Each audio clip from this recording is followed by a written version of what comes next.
They're basically homemade firearms that are untraceable. In fact, investigators just confirmed the gun used in last week's deadly school shooting in Santa Clarita was a ghost gun.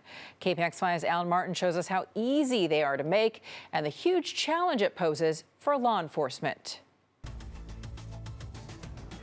August 12th, Riverside. Cell phone video captures a shootout on the 215 freeway. CHP officer Andre Moya Jr. dies. 2 others are wounded. June 19th, Sacramento police officer Tara O'Sullivan, responding to a domestic violence call, is ambushed and gunned down. And closest to home, July 21st, 2015, Walnut Creek. 19-year-old Claire Orton is shot and killed in her home by her estranged boyfriend. The deadly shootings have one thing in common.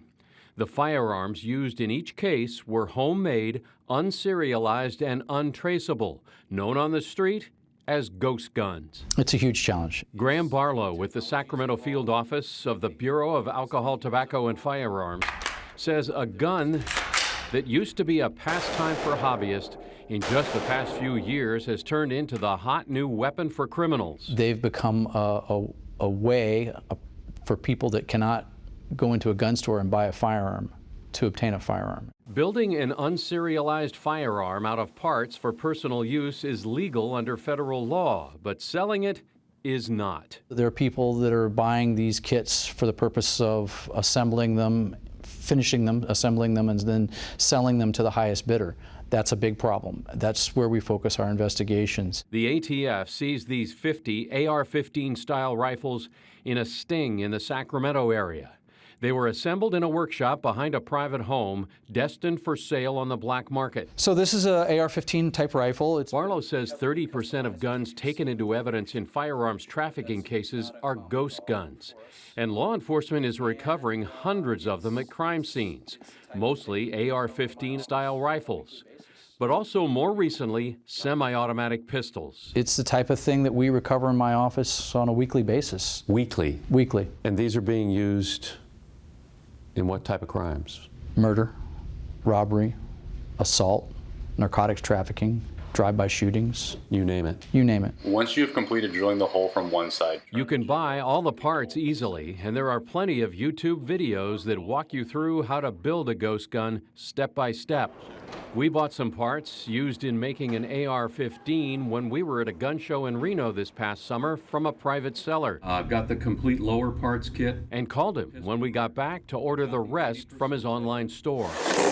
All of these parts are perfectly legal to buy and own, even in California, which has some of the strictest gun laws in the country. But here's where it gets tricky. Check out this lower receiver, the centerpiece of any gun. It's called an 80% lower because it's only 80% complete.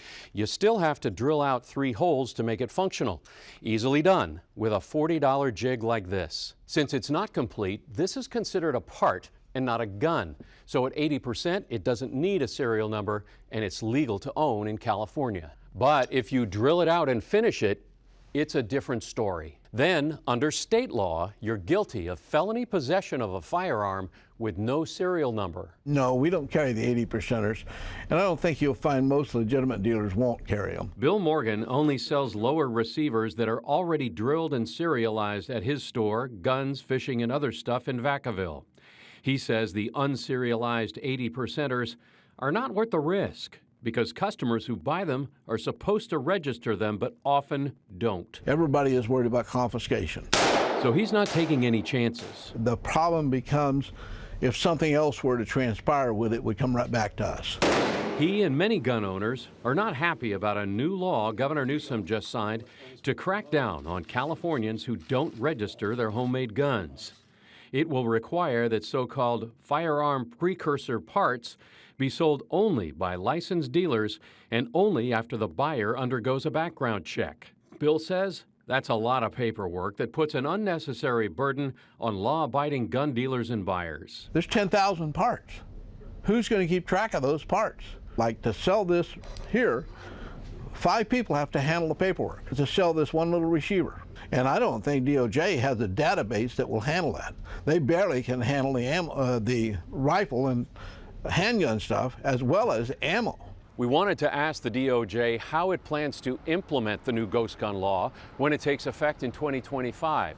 The agency turned down our request for an interview, and we called around to local law enforcement agencies. They too didn't want to comment. And to be clear, all the gun parts that we bought, we are turning over to the ATF. In San Francisco, Alan Martin, KPIX 5.